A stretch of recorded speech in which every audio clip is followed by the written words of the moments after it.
Hi friends, நாங்கள் தான் Ritika Raj family. எல்லோரும் எப்படி இருக்கீங்க? நல்லா இருக்கீங்களா? இதுக்கு சித்ரா பௌர்ணமி இல்லைங்களா? வீட்டெல்லாம் சுத்தம் பண்ணிவிட்டு ஒரு மணிக்கு சிவன் கோயிலுக்கு வந்து போகணும்னா நல்லதுன்னு சொன்னாங்கன்ட்டு ஆரோக்கியம் இருக்க சிவன் கோயிலுக்கு நானும் பாப்பாவும் போயிட்டு வந்தோங்க. அங்கே போயிட்டு சாமியெல்லாம் கும்பிட்டு விளக்கெலாம் போட்டுட்டு கும்பிட்டுட்டு இருந்தா. அப்புறம் ஃபோட்டோ எடுமா அப்படின்னு சொல்லிட்டு போஸ் கொடுத்துட்டு இருந்தா. ஃபோட்டோலாம் பிடிச்சிட்டு இருந்தோம்.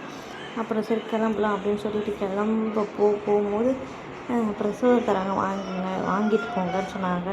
அப்போ கோயிலுக்கு வந்ததுக்கு பிரசாதம் கிடச்சிதுரான்ட்டு உட்காந்து நானும் பாப்பாவும் சாப்பிட்டுட்டு அப்புறம் தான் ஃப்ரெண்ட்ஸ் வந்தோம்.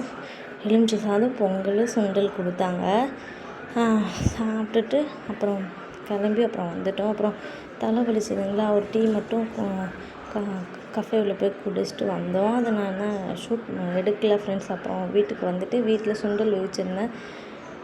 சாமி கும்பிட சொன்னாங்கன்னா அதையும் சாமி கும்பிட்டு அப்புறம் அத்தை மார்க்கெட்டில் தானே வியாபாரம் பண்ணுறாங்க, தினைக்கும் ஸ்நாக்ஸ் ஏதாவது வாங்கிட்டு வந்துட்டே தான் ஃப்ரெண்ட்ஸ் இருப்பாங்க.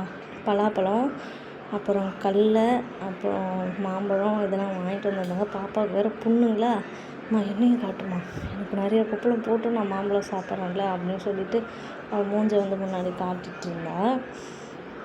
இதேமாரி யார் வீட்டிலலாம் உங்கள் மாமியார், உங்கள் அம்மா, உங்கள் அப்பா வந்து வியாபாரம் பண்ணுறாங்க அப்படின்றத கமெண்ட் பண்ணுங்கள் ஃப்ரெண்ட்ஸ். எங்கள் அத்தை வந்து மார்க்கெட்டில் இருக்கனால எங்கள் வீட்டில் ஸ்நாக்ஸு, காய்கறி இது எல்லாமே நிறையா தான் இருக்கும். ஆனால் தினைக்கும் வாங்கிட்டு வரலாம். ஆனால் என்ன வாங்கிட்டு வருவாங்களோ அப்படின்னு வந்து அவங்கள நாங்கள் எதிர்பார்த்துட்டே இருப்போம். அந்த ஒன்று பைய தான் பார்க்குறதே.